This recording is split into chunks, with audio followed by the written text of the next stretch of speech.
เป็นพลาทุกอย่างให้สมจังหวะพนาให้ผู้สมรสสมทานสมดังกุลาพ่อแม่คนทุกข์บนอาตักข้อมาในบนของสายีจงของมาให้ยืนยาวมันอย่าไปเอาส่วนวันแก่เราลงไปสักสิ้นเรื่องพอขอจงจะต้องตัวใดแม้เกิดเป็นลูกหญิงชายในเลิศด้วยปฏิภาณวันนี้คำสอนสมบองเป็นคู่กันแล้วได้เป็นตัวกินมีแก่แก้วแม่แล้วก็กว้างสงสารเป็นยามมาที่ไปเอาไปให้กันดวงใจสองทรงยึดมั่นต่อทั้งวันโอ้เดี๋ยวนี้เดียวเรียนเรียนในเส้นจะมาจะสาวเตี้ยวกันจะเด้อ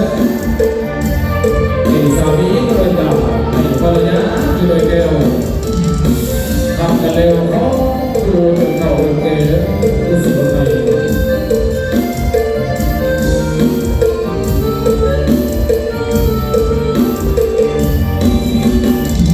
จงของหาให้ยืนยาวมันอย่าไปเอาส่วนวันแก่เราลงไปสักสิ้นเรื่องขอจงเป็นน้องอะไร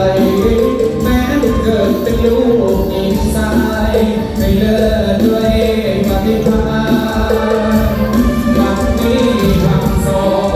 นสมปองเป็นคู่กันแล้วได้เป็นตัวผิวมีแก้วแม่เลี้ยงก็กว้างสงสารเป็นยามมาที่ไปเอาไปให้กันดวงใจสองทรงเงียบมัน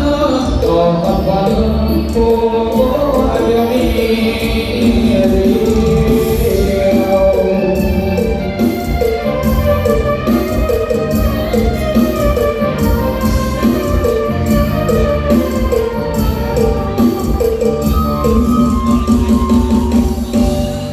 โอ้ขอบคุณอย่าเดินจมลงไปยังสวยงามขอเสียงตบมือให้น้องเจ้าบ่าวสาวอีกคนหนึ่งเด้อพี่น้องเด้อ